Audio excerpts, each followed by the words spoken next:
Opa, sejam bem-vindos. Eu sou o Adriano Vilhena e você está no UNTO, a Academia de Gastronomia Criativa. E hoje você vai entender por que UNTO.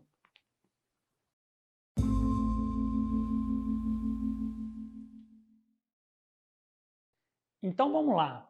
Para você entender o porquê UNTO, eu vou precisar te contar uma história.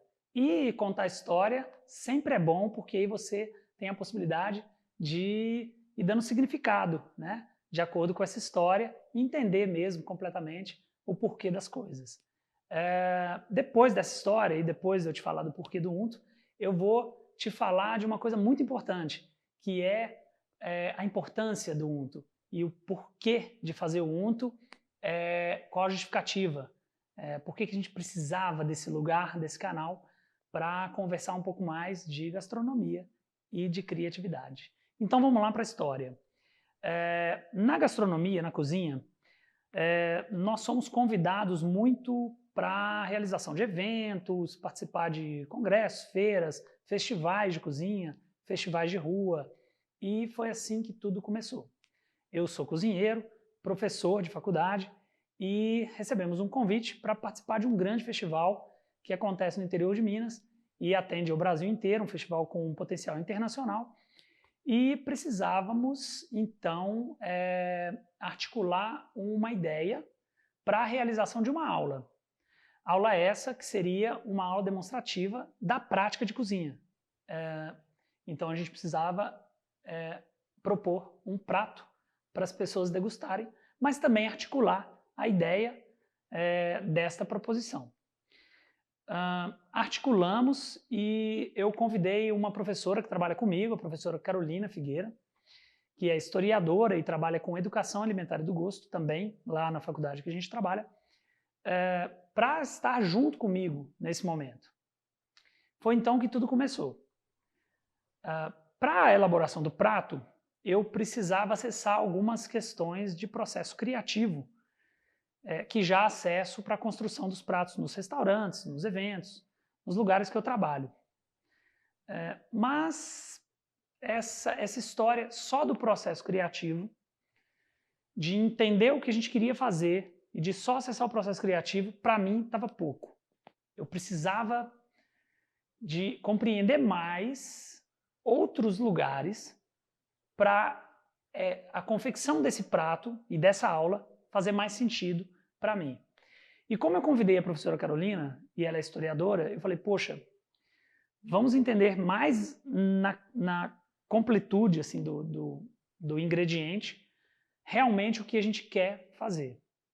E eu propus a ela, numa das conversas, poxa, por que a gente não vai visitar uns lugares para a gente entender de ingredientes? Mas antes disso, a gente precisava escolher os ingredientes que a gente ia trabalhar. E a gente optou por não escolher os ingredientes. A gente optou por escolher um ingrediente. É um desafio maior e a gente estava em busca disso. A Carol elencou uma série de ingredientes e a gente foi afunilando até chegar em 2. Ficamos com a mandioca e ficamos com o milho. Começamos a discutir algumas questões sobre o que é a representatividade desses ingredientes para a nossa cultura, como que nossa cultura faz uso disso, e decidimos, por alguns motivos, um ingrediente. E aí fizemos a escolha. O ingrediente escolhido foi o milho. E por quê? Porque o milho, na grande maioria das vezes, ele está presente na casa das pessoas. No entanto, ele não é um ingrediente supervalorizado. Ele é um ingrediente que se faz presente muito em latas, ou então um alimento muito simples, que a gente faz na maioria das vezes para as crianças, ou quando a gente vai no cinema, que é a pipoca. E a gente explora muito pouco o milho. Na indústria de alimento, o milho ele é muitas vezes utilizado para ração animal, e ele aparece também como coadjuvante de outros alimentos. Então, por exemplo, ele aparece na forma de um espessante, de um amido de milho, quando ele vai compor um outro alimento, mas ele não é a estrela principal. E isso chamou muita atenção da gente. Pensamos, poxa, por que não fazer do milho algo que ninguém nunca fez e tornar o milho algo extremamente relevante, especial, importante? Extrair do milho notas de sabor que não foram extraídas ainda. Fazer possibilidade de combinações que ainda não foram feitas. E aí sim, o processo criativo começava a fazer mais sentido. Mas depois de escolher o ingrediente e saber que iríamos usar ferramentas de criatividade para chegar nesse lugar que gostaríamos de chegar, eu comentei com a Carol e falei, poxa, precisamos realmente ir nos lugares, visitar o produtor, entender mais do produto. E não só do produto, mas saber o que tem em volta do produto. O que esses produtores também cultivam? Aonde eles estão? Aonde está o milho crioulo, o milho original, aqui perto da gente? E aí começamos uma pesquisa nesse sentido, até achar cidades e produtores, fazendas que poderiam nos atender. Fechamos essas viagens e fomos em busca da informação que ia fazer a conexão entre a nossa ideia e o processo criativo mesmo acontecer para a gente entregar esse prato para esse evento. Aconteceram as viagens, conseguimos entender a realidade desses produtores, entender a realidade do local, entender mais o produto, visualizamos processos, né, como moagem do grão para fazer um fubá de moinho de pedra, e tivemos essa oportunidade de acessar informações que, se a gente fizesse o processo só na cozinha, não ia acontecer. E ali, algumas ideias foram sendo tecidas de uma forma que nem a gente esperava, porque é assim que o processo acontece, através da experiência. A gente fala muito que juntar experiência com teoria talvez seja o processo mais transformador que tem. Nós vamos fazer a teoria básica acontecer junto com a experiência e aquilo ali pode surgir resultados impensáveis, né? Então foi isso que a gente procurou. Ali a gente começou a ver possibilidades que a gente não estava enxergando, possibilidades de união de elementos, e a gente começou a observar. E essa questão também talvez seja uma das questões mais importantes para o cozinheiro e para o cozinheiro criativo. E a questão da observação, como eu estava dizendo, para o cozinheiro, é de extrema importância. A gente tem a observação essencial e a observação contextual que usamos como método de observação para esse processo acontecer. Depois eu entro em mais detalhes sobre isso, mas para a gente entender que todo movimento que a gente vai fazer é legal a gente se pautar em metodologias ou então em ferramentas para balizar o que a gente quer e para a gente ter um resultado mais efetivo. Bom, retornamos de viagem e a Carol foi tratar de contextualizar toda aquela história que a gente viveu e eu fui tratar de ajustar meu processo criativo para aquela experiência para conseguir fazer um prato interessante. No final, a proposta era transformar o milho em ouro. Nós fomos buscar elementos também para o serviço disso e buscamos elementos que fossem trazer uma alusão a uma caixa de joia, onde a pessoa pegaria e comeria isso. A ideia era fazer essa pessoa ter uma experiência de uma mordida só e toda essa indução do processo na hora da aula foi trabalhada e a gente fez ali uma provocação dos sentidos. Trabalhamos o milho com alguns elementos que tinham na fazenda para trazer um complemento desse ingrediente e a proposta foi muito bem sucedida. Muitas pessoas comentaram e teve um retorno incrível, que a gente nem esperava. A proposta então seguiu adiante e recebemos um convite para participar de um próximo festival, onde a ideia era fazer um prato similar. Usando o mesmo pano de fundo, usando o mesmo arcabouço de pensamento, e também a mesma ideia central que foi trabalhada com o milho. Eu não disse, mas nós fizemos uma telha que na gastronomia não tem receita disso, porque pegamos um processo que acontece na confeitaria e na cozinha clássica francesa, mas modificamos. Fizemos um ajuste para conseguir um resultado novo. Essa sempre vai ser a proposta do unto. Nós vamos falar muito disso, mas sempre vai ser a proposta de entregar algo novo. Então fizemos assim e fizemos uma casquinha de milho, uma telha diferente, que tem uma crocância diferente, então por isso agrega um sabor diferente e o resultado foi incrível.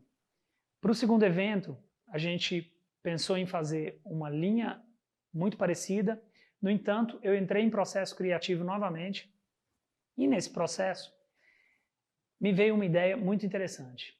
Me deu a vontade de fazer telhas somente de gordura. E usar a gordura para um fim que normalmente ele não é usado. Então pensa só, eu pegar uma gordura de porco, banha, e fazer uma telha dela. E a telha virar condutor de um sabor. Ela vai carregar um outro alimento em cima e ela vai conduzir sabor. A função da gordura já é um pouco essa, vamos falar disso já já. Mas pensa, ninguém fez uma sequência de telhas ainda de gordura. E eu queria usar a gordura de pato, queria usar a gordura de porco, queria usar manteiga e uma série de gorduras.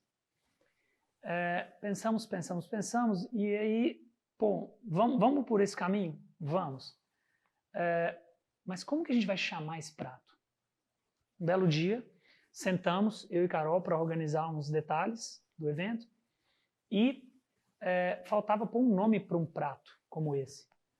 Mas a gente chamar de sequência de gorduras, eu acho que não vai ficar convidativo. Até porque não é só gordura. É gordura com outros alimentos e ela tem uma função e a coisa toda estava muito bem articulada. Mas não estava convidativo. Então fiquei pensando e aí eu comecei uma pesquisa e encontrei unto. O unto para representar a gordura. Aí me deu um insight legal. Poxa, unto é justamente tudo aquilo que a gente faz depois das aulas de cozinha. Depois da aula de cozinha, os alunos queriam continuar com as conversas, queriam continuar com perguntas, queriam continuar dando exemplos. E juntar essas coisas que acontecem depois da cozinha, que acontece fora da cozinha, que acontece dentro do livro, mas não na prática, juntar uma série de elementos, a experiência da fazenda, juntar é a função da gordura. Juntar é a função da gordura. A gordura tem como uma de suas principais funções amalgamar. Amalgamar sabores, amalgamar histórias, conteúdos, uma série de coisas. E isso ficou muito interessante, a gente achou muito interessante para argumentar mesmo o nome de um prato que leva gordura, mas acima de tudo, muito mais do que um prato, o nome de um projeto. Um projeto que vai juntar elementos de reflexão, de prática, de vários conteúdos que muitas vezes não se juntam, para propor algo novo. Então, trabalhar em cima de ferramentas de processo criativo é uma pauta de trabalho minha há muitos anos. E aí, a história do unto, do projeto, é para juntar ferramentas de criatividade com gastronomia e a gente apresentar sempre novos panoramas para o mercado. Eu já criei alguns processos criativos novos, algumas formas de cocção inovadoras que pretendo provocá-los com reflexões acerca disso. Então, o unto, ele surgiu com essa história. E por quê? Para a gente continuar os momentos de reflexão depois do ambiente de trabalho, depois da cozinha, depois da aula de cozinha. E por que isso se faz importante? Por que é uma temática que a gente considerou muito importante para seguir adiante com esse projeto? Porque acreditamos muito que dividir e compartilhar conhecimento multiplica. Essa é uma máxima que o professor usa muito. Quem que aprende em aula, em sala de aula ali, o professor ou o aluno? Obviamente que espera-se muito que o aluno aprenda. E esse é o objetivo. Mas quem aprende muito é o professor, porque ele tem que se cercar de todos os elementos que podem favorecer aquele conteúdo que ele está colocando. Ele precisa pesquisar muito, ele precisa articular todas essas ideias, amarrar cuidadosamente para trazer uma informação relevante para o seu aluno. Então, quem aprende de fato é o professor, não só quem aprende, mas o professor aprende muito. E compartilhar conteúdo e conhecimento é uma das formas mais bonitas de aprender e de multiplicar esses conhecimentos. Quando a gente vai falar em dividir junto com o professor, essa relação de dividir conhecimento, compartilhar e tudo mais, na relação professor e aluno, a gente precisa pensar em alguns lugares de discussão. Historicamente, essa relação professor-aluno é uma relação muito delicada. Existe um lugar que o professor assume de que sabe tudo, e um lugar que o aluno assume que não sabe. Mas muitas vezes isso não é verdade. Eu acredito que na totalidade das vezes isso não é verdade. Por quê? O professor sabe de uma jornada, ele vai contar uma história. E o aluno, muitas vezes, está buscando ouvir aquela história. Ele quer ouvir aquilo para absorver aquelas histórias. Mas o aluno também sabe tantas outras histórias que podem ser complementares. Então, não existe muito essa relação, na verdade, mas historicamente ela se reproduz. Ela se reproduz nas escolas, né? E não que as escolas sejam ruins e tudo mais, mas que é um modelo que acaba se reproduzindo. Nós acreditamos muito na escola, eu trabalho com escola, o projeto sempre é esse, de levar conteúdo, mas eu acredito, acima de tudo, no compartilhar do conteúdo e de quebrar um pouco essa relação de professor-aluno.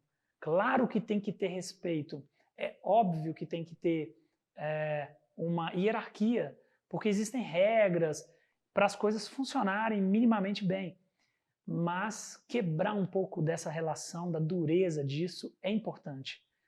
E a gente entender que a gente pode acessar o professor sim, e deve, para provocar também o professor com novas questões. Isso é muito importante. E o compartilhar e o dividir para multiplicar trata justamente disso. Eu queria contar 2 histórias para vocês sobre essa questão de provocar os alunos e também dos alunos provocarem o professor. Então vamos para as histórias. A primeira delas, e que acontece muito frequentemente no meu universo de professor de gastronomia e com contato muito forte com o mercado de cozinha, é que normalmente, constantemente, chegam para mim vagas abertas em restaurantes. Adriano, estou precisando de um cozinheiro. Adriano, estou precisando de um auxiliar de cozinha. Adriano, estou precisando de um sous-chefe. E por aí vai. Chegam mensagens, chegam e-mails, chegam ligações, né? E toda hora também eu tenho alunos me perguntando: pô, Adriano, não está sabendo de alguma coisa? Estou precisando trabalhar, um estágio, alguma coisa assim. E muitas vezes eu já casa o horário, né, o momento que eu estou recebendo de um restaurante que um aluno está vindo também pedindo uma indicação e eu indico. O que acontece com essas histórias que eu estou contando é que eu ganho um benefício. Eu tenho claramente para mim qual é o benefício de compartilhar a informação e dividir a informação da vaga de emprego. Assim que eu faço, e essa figura vai, procura e fecha com esse restaurante, começa o trabalho, começa um sistema de compartilhamento de informação que eu não pedi para acontecer, mas ele começa a acontecer naturalmente. Então eu chamo isso de insights grátis. Começa a ter uma série de vai e volta de informação e eu começo a ficar sabendo, inclusive métiers de dentro de restaurantes que eu nunca entrei. Então eu começo a saber como faz uma telha, que ali no restaurante eles fazem normalmente, como que eles finalizam um arroz de porco e por aí vai, né? Mas muitas vezes, e o mais curioso, é que eu não peço nenhuma informação. Essa informação chega pelo simples fato de eu ter compartilhado essa vaga, a pessoa ter ficado contente, agradecida, começa-se uma relação sobre aquele novo emprego. E aí, acho que todo mundo tem a ganhar com essas relações. Aí que está o grande momento, a grande beleza de dividir. A gente começa a ver a multiplicação do conteúdo, da informação, do conhecimento aí. É claro também que quando existem informações que o restaurante não pode passar adiante, informações confidenciais, às vezes de um preparo de um prato que é exclusivo do restaurante, claro que esses alunos também respeitam e não compartilham. No entanto, o curioso que eu destaco aqui é que eu não peço nenhum tipo de informação, mas que existe uma conversa a respeito daquele novo ambiente do aluno. E isso é que eu chamo de insights grátis. Não precisa ser uma receita, pode ser uma conversa que ele teve com um cliente que me dá uma ideia.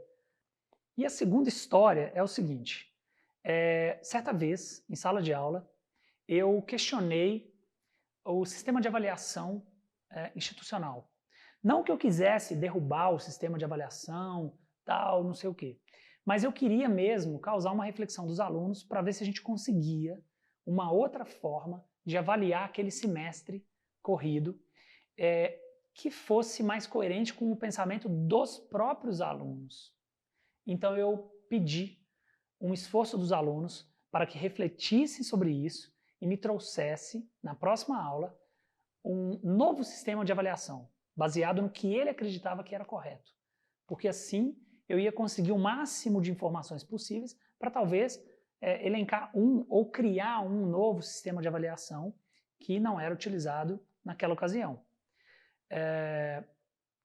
A aula se passou, nós discutimos e foi bastante proveitoso e até utilizamos um sistema do qual a gente não utilizava na ocasião.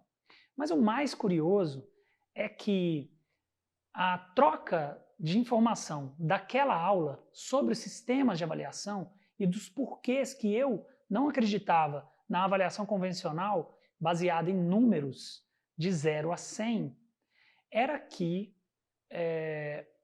os alunos ficaram instigados com aquela provocação. E um deles começou, semana após semana, a continuar a conversa de sistema de avaliação comigo. E o mais interessante é que ele procurava artigos sobre isso, lia, fazia um pequeno resumo e trazia para a discussão. E a gente discutia, discutia e discutia. E aí eu te pergunto, quem que ganhou com isso? Ao dividir uma informação, ao provocar o aluno, quem ganha com isso? Todo mundo ganhou. Eu nessa relação, ele nessa relação de produzir esse resumo, eu na relação de escutar e de discutir novamente, e a coisa foi multiplicando. Parece bobagem, mas a quantidade de informação relevante que eu agreguei para sistemas de avaliação foi incrível e que talvez eu não faria assim sozinho. Por isso a importância de ter mais de uma pessoa para discutir os conteúdos e os conhecimentos para a gente multiplicar tudo isso. Não é o que eu estava falando antes, não é? Eu chamo esse negócio de maldição da inexperiência, sacou? Porque, olha só o que rola. O cara estuda, faz o curso tal, não sei o que lá, entra para dar aula, aquele primeiro momento o cara não tem muita experiência, então o cara meio que tem que vestir essa coisa da autoridade, tal, não sei o que lá, e o cara fica sempre nessa posição do professor que sabe tudo e que o aluno não pode perguntar, meio com medo, não, sabe, na defensiva, assim. Não é? É ou não é? Que, já viu essa parada desses caras nesse sentido? Só que parece que o cara fica para sempre assim, num looping de maldição. E o cara sempre fica aí nessa parada. Eu chamo de maldição da inexperiência. Se o cara começasse a entender que a relação é outra, com a experiência do tempo, às vezes o cara quebrava essa relação já de cara do professor e aluno e mudava esse esquema. Bom, então, entendendo assim a importância de dividir, de compartilhar e dessa coisa de multiplicar, que é muito a proposta do Unto, né? Untar, amalgamar todas essas relações de conhecimento que fazem muito sentido para a gastronomia e conhecimentos que num primeiro momento nem fazem tanto sentido, mas que depois a gente pode, depois pode ser muito benéfico para a produção de novos conhecimentos na gastronomia. Eu acredito que quanto maior a quantidade de informação pertinente, focada, né, ao que você está buscando, melhor para você ir criando novas possibilidades. E essa coisa de você continuar uma conversa é um negócio incrível e eu sou prova de que isso funciona. Isso funciona com os meus alunos e todo mundo tende a ganhar nesse processo. Então, essa foi a história do Unto, de como surgiu a ideia e do porquê de manter essa discussão e de porquê de juntar e amalgamar e prolongar todas essas histórias ao redor da gastronomia, das panelas, da prática de cozinha, das angústias, de tudo. Então, convido você a dividir conhecimento, compartilhar. Escreve, contribui, conta a sua história, vamos dividir conhecimento, porque eu acredito muito que desse jeito todo mundo sai ganhando, todo mundo cresce. Vem pro Unto, que tá muito legal esse canal aqui.